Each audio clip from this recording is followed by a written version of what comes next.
Bonjour Devox, vous allez bien? Ça se passe bien? Bon, bah super. Avant de commencer, j'aimerais juste voir qui parmi vous est développeur à main levée. Voilà, c'est top. Qui parmi vous a déjà récupéré des données sur Internet ou fait du web scrapping? Ah, pas mal de monde. Qui s'est déjà mangé un gros captcha dans la gueule? Ah, c'est bien. Donc ce talk, il est pour vous. Je m'appelle Fabien, donc je fais du web scraping depuis très très longtemps et je m'intéresse particulièrement aux proxys et au système anti-bot et comment ils fonctionnent.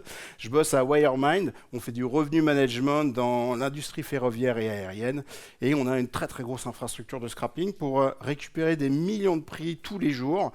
Et on utilise beaucoup de projets open source, notamment un projet open source dont j'aimerais vous parler, qui est Scrapoxy. Donc Scrapoxy, c'est un projet que je développe depuis 8 ans, qui est gratuit, open source, et c'est un proxy waterfall. Alors un proxy waterfall, c'est un proxy de proxy, ça va gérer votre trafic. Vous allez pouvoir manager en fait les cloud providers, ça va démarrer des instances pour vous, router le trafic à travers, ça gère énormément en fait de systèmes. Donc si vous faites du web scrapping, que vous êtes débutant ou expert, n'hésitez pas à l'utiliser et à mettre une petite star sur GitHub. Avant de commencer, j'aimerais vous raconter une petite histoire. Voilà. Donc, il y a une dizaine d'années, je discutais avec un ami qui est spécialiste dans les RH et il me disait, tu sais Fabien, c'est vraiment difficile de recruter des ingénieurs en IT. Ça serait super cool si on pouvait prédire quand est-ce qu'ils partent, peut-être 2 ou 3 mois à l'avance, histoire de leur offrir un bon job. Bon, pourquoi pas. Et petit disclaimer, ça marche de ouf. Vous pouvez faire ça. Par contre, il va vous falloir des données. Il va falloir des profils, récupérer pas un peu de profils, il va falloir récupérer énormément de profils.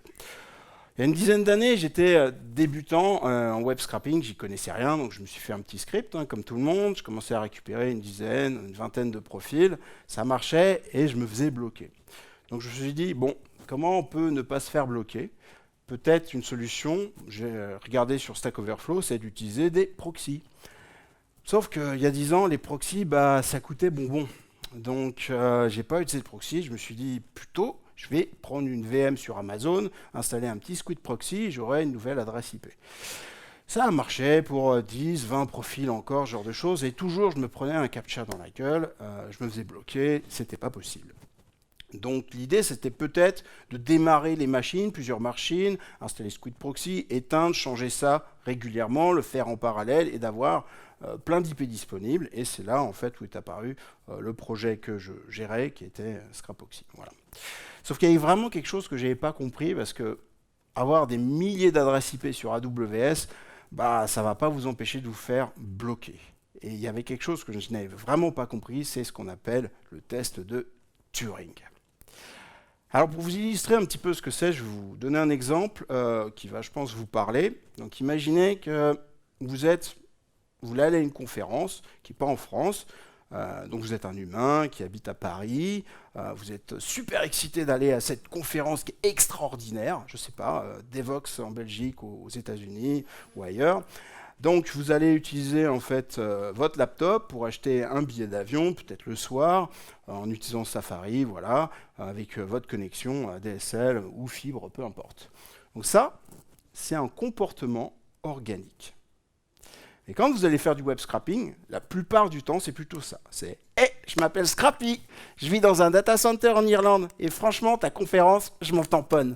Moi, ce qui m'intéresse, c'est d'aller défoncer le site, récupérer des milliers de prix de plein de compagnies aériennes, et surtout, je vais faire ça à 2 heures du matin avec un deep link. Derrière, je suis une librairie Python bien cachée dans un Docker. J'utilise AWS, et pour te faire croire que je suis un humain, je vais bien changer tous mes paramètres. Voilà. Donc ça, évidemment, personne n'y croit, ce n'est pas du tout un comportement organique. Le site web, il sait exactement qui vous êtes, et derrière, l'antibot, il vous attrape. Alors comment ça fonctionne? Comment un antibot, il arrive à détecter que vous n'êtes pas un humain? Eh bien c'est simple. Il va regarder en fait ce qu'on appelle la browser stack. Il va d'abord commencer par regarder en fait d'où vous venez, donc votre adresse IP. Il va regarder les protocoles réseau pour savoir un petit peu quel est votre OS, votre browser. il va exécuter du JavaScript, on peut faire ça, vous le savez, pour extraire toute votre configuration du browser, pour récupérer toute la configuration de l'OS. Il va aussi analyser votre comportement sur le site web, il va un petit peu croiser tout ça, faire sa tambouille, et derrière, il va vous dégager. Alors ce que je vous propose, c'est qu'on regarde un petit peu en détail chacune des différentes couches. La première couche, c'est l'adresse IP. Donc c'est la première information que récupère en fait le système anti-bot quand vous allez vous connecter sur le site web. Et c'est une mine d'or ce truc-là. Vous savez en fait si la personne elle vient d'une box internet, d'un smartphone, d'un data center, voilà, ça peut être suspicieux. Si vous achetez un billet pour un Paris-New York, mais que votre connexion elle vient du Bangladesh, plus compliqué. Si vous avez une adresse IP qui est située aux États-Unis, mais votre time zone de votre browser, il est à Paris, c'est suspect. Voilà. Donc ça génère des alertes. Ça ne va pas forcément vous bannir, mais vous allez avoir une réputation, un score de réputation qui va descendre progressivement. Ensuite, l'antibot, il va regarder les protocoles réseau. Donc il y en a 3, vous les connaissez. Donc c'est le protocole TCP/IP, il y en a même d'autres. Le protocole TNS et le protocole HTTP2 qui est vraiment utilisé partout maintenant. Alors si on regarde en détail chacun des protocoles. Donc le protocole TCP, il est défini par une RFC qui explique aux operating systems comment ils doivent implémenter en fait la stack TCP. Sauf que dans la réalité, chaque operating system l'implémente différemment. Et même en fait, entre deux versions de Windows, deux versions de Linux, on a une implémentation différente de la stack. Ce qui fait que si vous regardez statistiquement en fait, ce qui va se passer au niveau des headers, vous êtes capable de déterminer quel OS se connecte au serveur. Ensuite, ils vont aller attaquer un petit peu la couche TLS. Donc TLS, c'est Transport Layer Security Protocol. C'est la couche de chiffrement que vous avez partout maintenant quand vous vous connectez à un site web. Alors comment ça marche ? C'est très intéressant. Ça commence par ce qu'on appelle le handshake protocol. Et dans le handshake protocol, le browser il va se connecter au serveur et pour établir une connexion sécurisée, il va envoyer un message qui s'appelle le client hello. Et dans le client hello, il y a vachement d'informations intéressantes, comme la liste des protocoles de chiffrement qui peuvent être utilisés et tout un jeu d'options autorisées par le browser. Le serveur, évidemment, il va choisir le protocole le plus sécurisé dans cette liste et compatible avec ce qu'il peut faire, et il va renvoyer tout ça. Ils vont se faire un échange de clés symétriques, etc. La connexion va être chiffrée. Et c'est là que la magie, elle opère. C'est hallucinant parce qu'en fait, chaque implémentation va renvoyer une liste de protocoles et d'options différentes.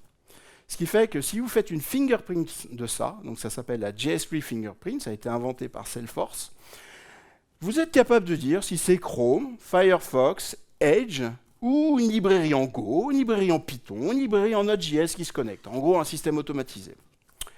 Et par-dessus ça, vous avez le protocole HTTP2, et c'est à peu près comme le protocole TCP, c'est-à-dire que l'implémentation va varier d'un browser à un autre, et si vous regardez statistiquement comment sont mis les différents paramètres, l'ordre des headers, etc., vous êtes capable de déterminer quel browser en fait se connecte au serveur. Alors je pense que vous commencez à voir où je veux en venir. Imaginez que vous dites « Ah, je suis Chrome sous Windows », mais que derrière votre browser stack, elle dit « Ah non, c'est plutôt Firefox ou Linux ».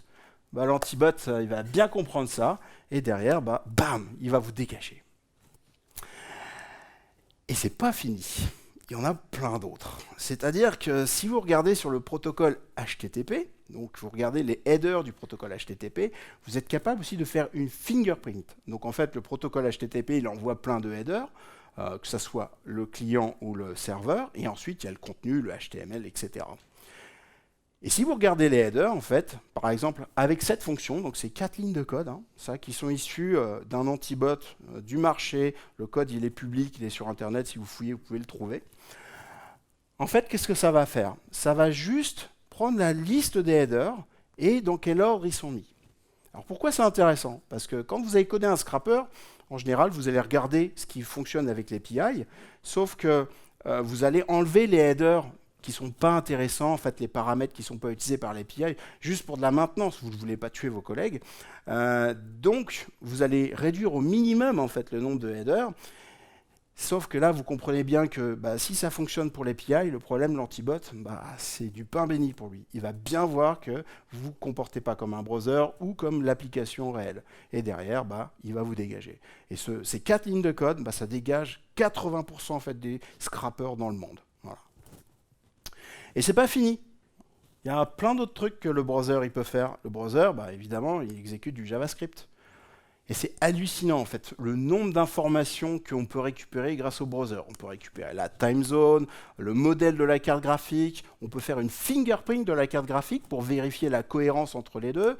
On peut regarder le nombre d'enceintes, le modèle des enceintes, si vous avez un microphone, une caméra, si vous avez une batterie, donc est-ce que c'est un laptop, un téléphone portable, voilà, ou si vous êtes sur un PC fixe.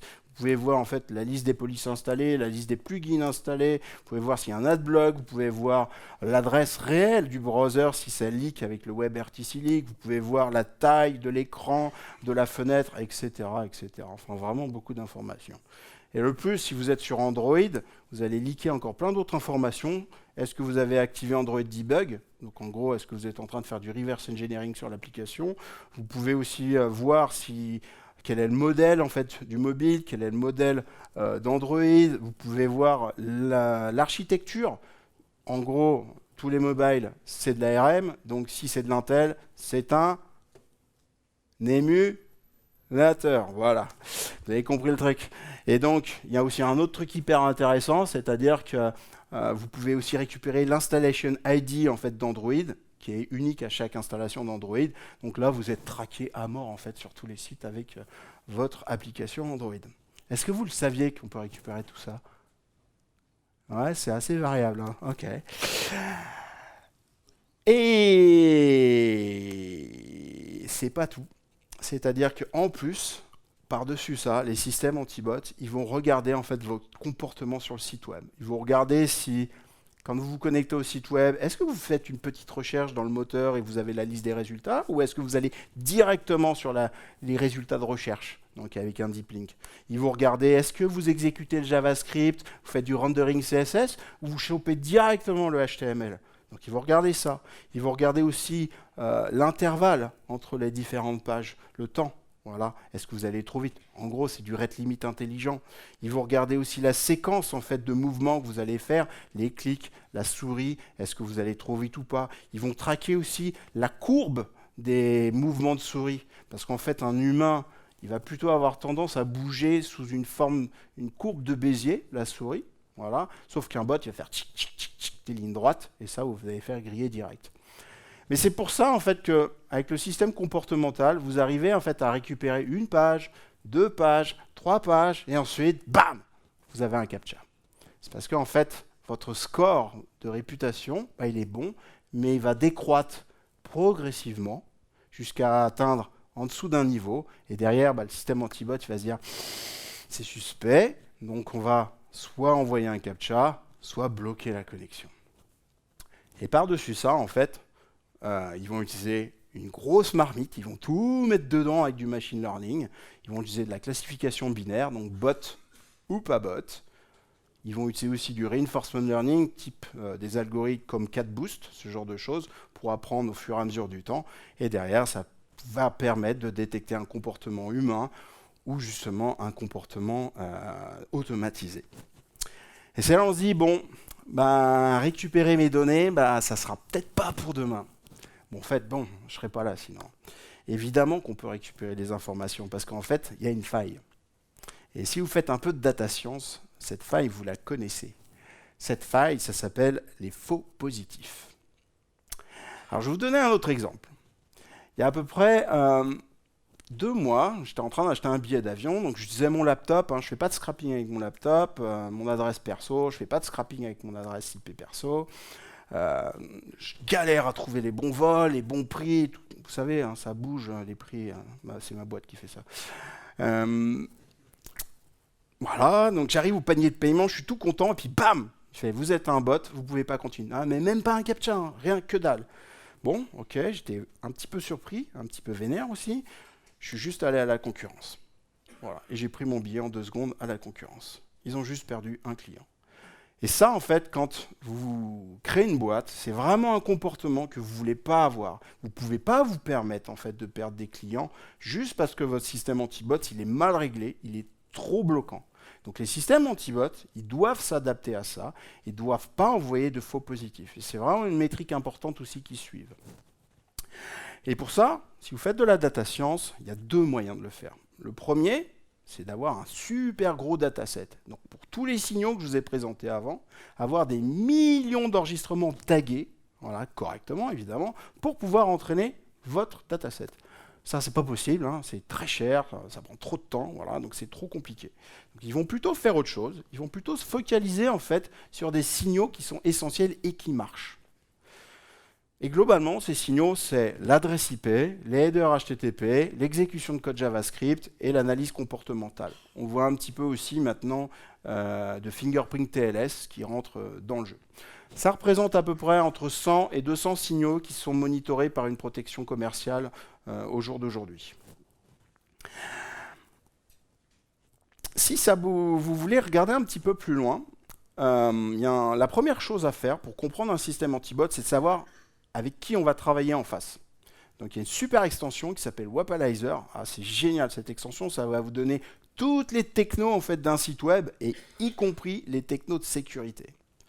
Et ensuite, vous pouvez confirmer ça en fait en ouvrant l'inspecteur, le Chrome DevTool. Dans le Network Inspector, vous allez voir des requêtes cheloues qui passent. Donc c'est l'anti-bot en général. Et si vous allez là-dedans, vous allez comprendre un petit peu en fait comment elle fonctionne, les cookies utilisés. Vous allez pouvoir confirmer en fait ce que vous donne Wapalizer. Et si vous êtes sur Android, il y a plein d'outils super intéressants que vous pouvez utiliser, comme Charles Proxy qui va faire du man in the middle. Comme ça, vous regardez les requêtes qui passent entre le mobile et le serveur. Ça permet aussi d'analyser du trafic SSL. Il suffit de faire du SSL pinning. En gros, le SSL pinning, c'est il force un certificat dans l'application, bah vous l'enlevez, hein, voilà. On peut faire ça. Et vous pouvez aussi décompiler l'application avec JDX et faire l'injection de code avec Frida. Comme ça, vous comprenez comment les requêtes sont construites, et particulièrement certains headers ou certains ID qui pop-up là où vous ne savez pas, qui sont un peu magiques. En regardant le code source, vous regardez, ah ouais, en fait ce header il est généré comme ça et c'est pour ça qu'il suit, etc. et qu'il change là. Donc ça vous permet de faire ça. Maintenant, ce que je vous propose, c'est qu'on regarde comment fonctionne l'architecture, la discussion entre le browser, le website et l'antibot. Donc c'est vraiment un dialogue à trois parties. Donc vous vous connectez sur un site web. Voilà. Vous allez d'abord exécuter le JavaScript du site web de l'antibot. Alors juste pour la petite aparté, des fois l'antibot il est sur le site web, c'est mergé dedans, soit des fois il est vraiment à part, c'est un site web, la société elle l'héberge à part. Donc là, vous exécutez en fait le JavaScript qui est bien sûr obfusqué, vous ne voyez pas ce qu'il fait, qui va tourner, il va récupérer toute la configuration, les mouvements, ce genre de choses. Il va rassembler tout ça dans une payload. Cette payload, elle va être chiffrée, évidemment, comme ça vous ne voyez pas ce qu'il y a dedans, et envoyée à l'antibot. En échange, l'antibot, il va vous renvoyer un token que derrière vous allez pouvoir utiliser sur le serveur comme un cookie, par exemple. Et chaque fois que vous allez naviguer, en fait, on va vous traquer cette session en fait, avec ce token. Et quand le site web il veut vérifier en fait, votre réputation, il a juste à interroger l'antibot pour savoir où vous en êtes. Et en fonction du seuil que le site web il a réglé, il va vous laisser continuer votre session, vous mettre un captcha ou vous bloquer. Voilà. C'est très très simple. Alors ce qu'il faut savoir, c'est que les protections anti-bot, c'est très variable comment ça s'est implémenté sur les sites web. Et surtout, elles évoluent très rapidement. Il y a des nouveautés tous les 3 mois en général chez les fournisseurs de protection anti-bot, et même chez certains tous les mois. Et surtout, en fait, sur les sites web, il y a des sites web, ils n'ont pas de protection, d'autres, ils ont un peu de protection, d'autres, ils ont énormément de protection. Donc, vous ne pouvez pas à chaque fois utiliser la grosse artillerie pour tuer une mouche. Donc ce qu'il faut, c'est plutôt utiliser une méthodologie incrémentale que vous allez augmenter à chaque étape, chaque fois que vous rencontrez des protections. Alors je vais vous proposer 2 méthodos que vous pouvez utiliser. Une méthodo générique qui passe sur globalement la plupart des sites web et une méthodo un petit peu plus spécifique après. Alors la méthode générique, vous imaginez, vous avez un scrapper qui est déjà codé, vous utilisez peut-être Scrappy en Python qui est le framework le plus utilisé pour faire du web scrapping, où vous avez tout ça et ça marche pas. Première chose que vous pouvez faire, c'est tuning des paramètres, vous changez le délai entre les requêtes, vous modifiez le nombre de requêtes concurrentes, vous changez le user agent, les headers qui sont associés, vous utilisez des cookies ou pas, la version de TLS, la payload, l'ordre des requêtes, il y a plein de choses qu'on peut tuner. Si ça ne marche pas, première chose, c'est peut-être parce que vous utilisez la même adresse IP de votre serveur ou de votre laptop. Donc il va falloir introduire le concept de proxy, de serveurs qui vont relayer en fait votre requête pour vous donner une autre adresse IP. Le plus simple, c'est d'utiliser des proxys de data center. Voilà, c'est rapide, c'est pas cher, c'est stable. Vous allez pouvoir tout de suite avoir de nouvelles adresses IP. N'hésitez pas à mettre Scrapoxy en frontal, comme ça va commencer à gérer en fait votre stratégie de proxy. Si ça ne marche pas, c'est peut-être parce que vous n'agissez pas comme un browser. Vous êtes un bon script Python, et là, les scripts Python, vous l'avez vu, ça se fait dégager. Donc il va falloir introduire le concept de navigateur, en fait, dans votre stack de scrapping. Et le mieux, c'est d'utiliser ce qu'on appelle un headless browser. Alors, il y a plein de solutions qui existent pour faire tourner en gros un browser dans un Docker.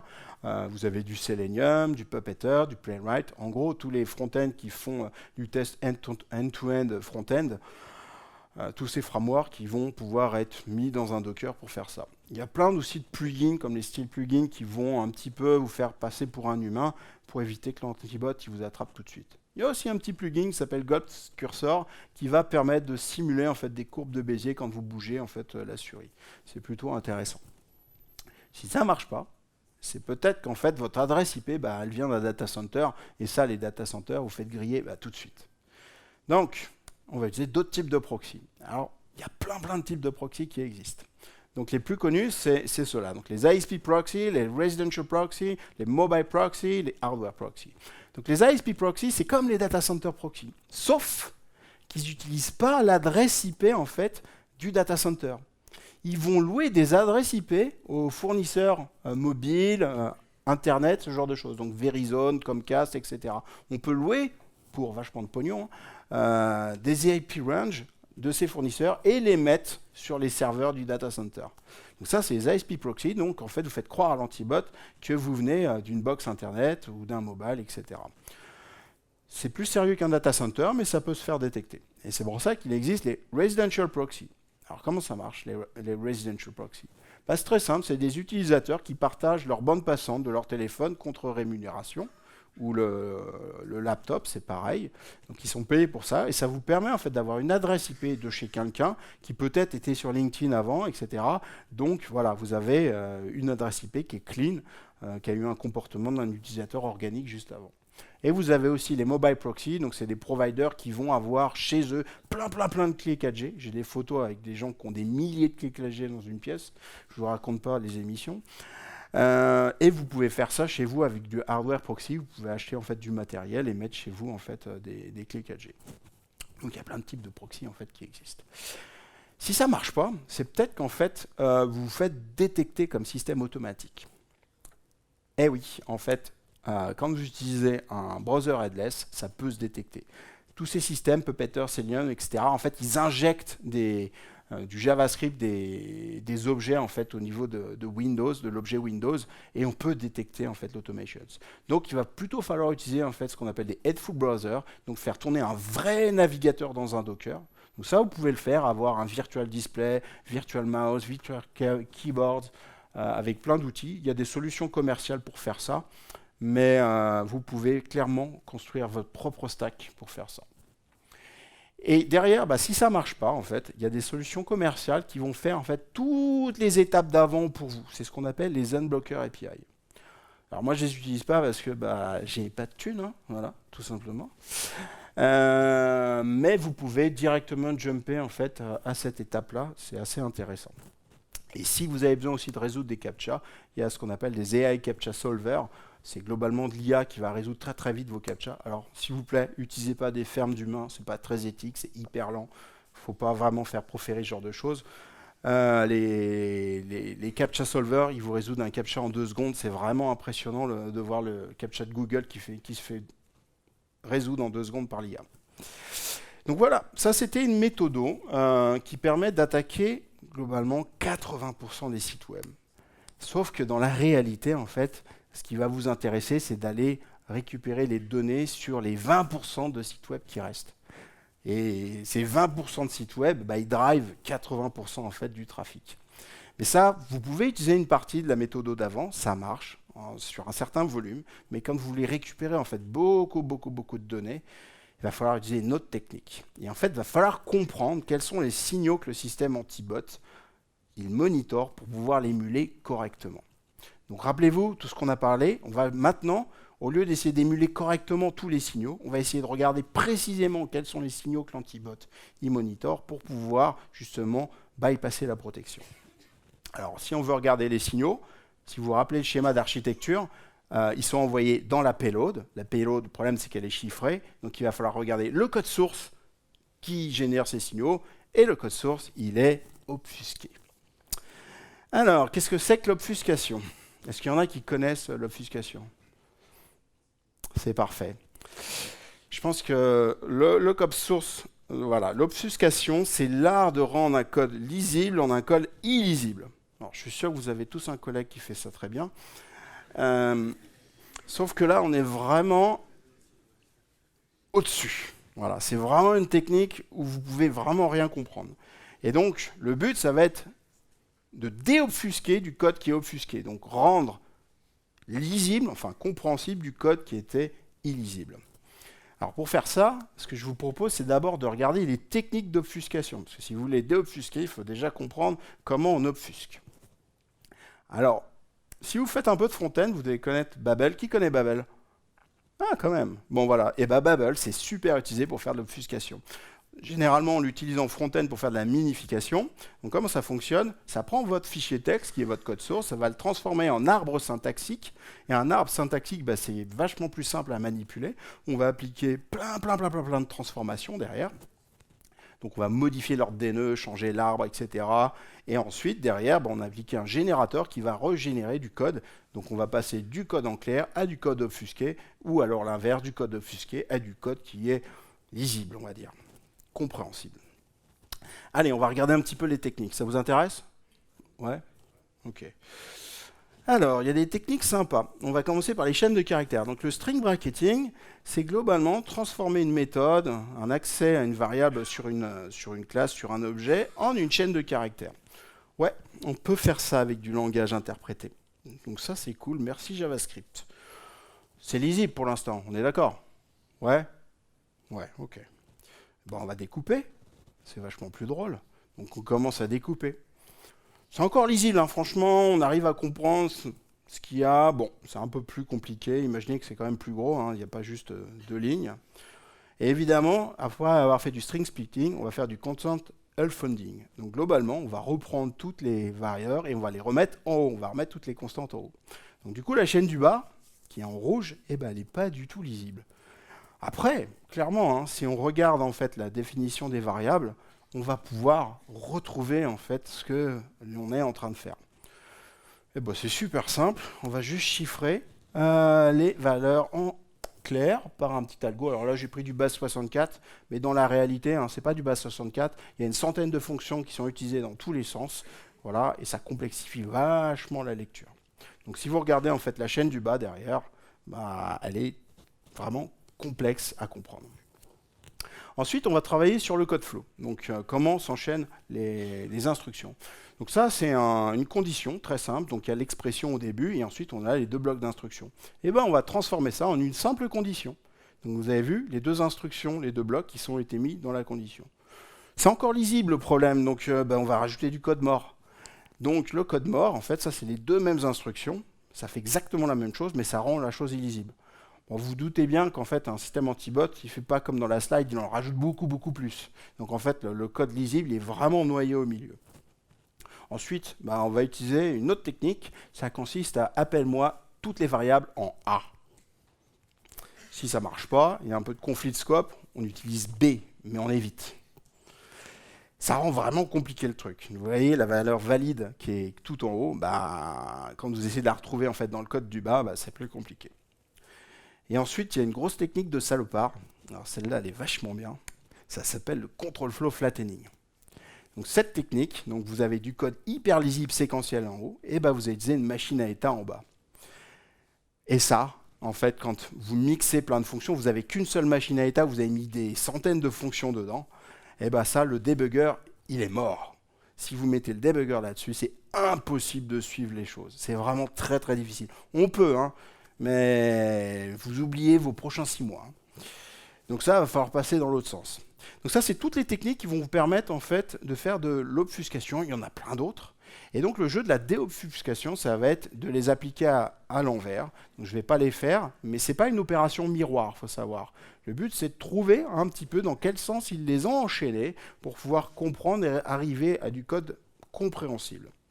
Alors on va considérer maintenant qu'on a réussi à déobfusquer du code et qu'on peut lire, comprendre le code. Il va falloir comprendre quels sont les types de signaux qu'on a dedans. Et bien c'est au nombre de 4. Donc les premiers types de signaux, donc c'est ce qu'on a vu avant, c'est tout ce qui est la récupération en fait de la configuration du browser, de l'OS, etc. Le deuxième type de signaux, c'est la détection d'un système automatisé. Comme je vous l'ai dit, en fait, les puppeteers, Selenium, etc., ils laissent vachement d'infos sur ça, et l'antibot, il va se régaler, il va récupérer ça. Donc si vous êtes à trous sur ces valeurs, ou que l'objet existe, vous êtes un système antibot. Ensuite, ils vont utiliser des techniques un peu plus sioux, comme le graphic rendering. En gros, ils vont faire ils vont dessiner, soit dans un canevas caché, soit dans une div cachée, et ils vont regarder ce que ça fait. Il faut savoir qu'en fonction en fait, de votre navigateur, de votre OS, de votre carte graphique, vous n'avez pas le même rendu. Franchement, vous pouvez essayer, c'est hallucinant. Il n'y a pas le même rendu. Juste pour vous donner un petit exemple, vous affichez en fait les emojis entre Linux et Windows, eh ben, ce n'est pas les mêmes. Donc du coup, la fingerprint, elle est différente. Et bien évidemment, comme on est des petits malins et qu'on essaye de bypasser en fait toutes ces fonctions, globalement, si on veut faire changer la valeur, on va utiliser des polyfills. Les polyfills, c'est globalement modifier le comportement d'une fonction native JavaScript. Voilà.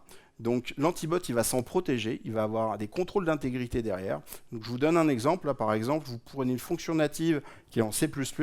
Derrière, si vous faites un toString sans l'exécuter, mais vous faites un toString dessus, vous avez marqué un native code. Par contre, si vous vous amusez à la patcher, à mettre un polyfill, le native code, il a disparu. Donc l'antibot, il va regarder ça, surtout sur pas mal de fonctions, pour voir si vous avez patché le code et vous êtes en train d'essayer de lui mentir. Maintenant, j'aimerais vous présenter un petit peu ce que vous allez pouvoir retrouver demain en termes de protection. Voilà. Donc, qu'est-ce que c'est que le futur des protections? Alors là, je vous ai parlé pendant cette présentation. Le but, vous avez par exemple du code obfusqué. Votre but, c'est d'aller récupérer, de comprendre le code qui est au-dessus. Donc, vous remontez en désobfusquant.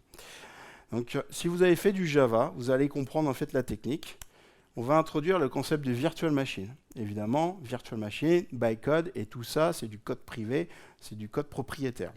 Donc, des choses qui ne sont pas du tout documentées. Donc, vous allez essayer de remonter, donc vous allez déobfusquer le code, et ben, vous tombez sur la virtual machine. Ok, cool, allez désobfusquer. Mais derrière, si vous remontez, ben, vous avez du bytecode. Et pour remonter du bytecode propriétaire au code, et ben là, c'est vraiment compliqué. Donc si ça vous a intéressé, je vous laisse quelques outils open source pour faire du reverse engineering, de la fingerprint, de l'automation, du scrapping ou des proxys. N'hésitez pas à utiliser Scrapproxy, mettez un plus sur GitHub. Et je serai ravi de répondre à toutes vos questions. Merci.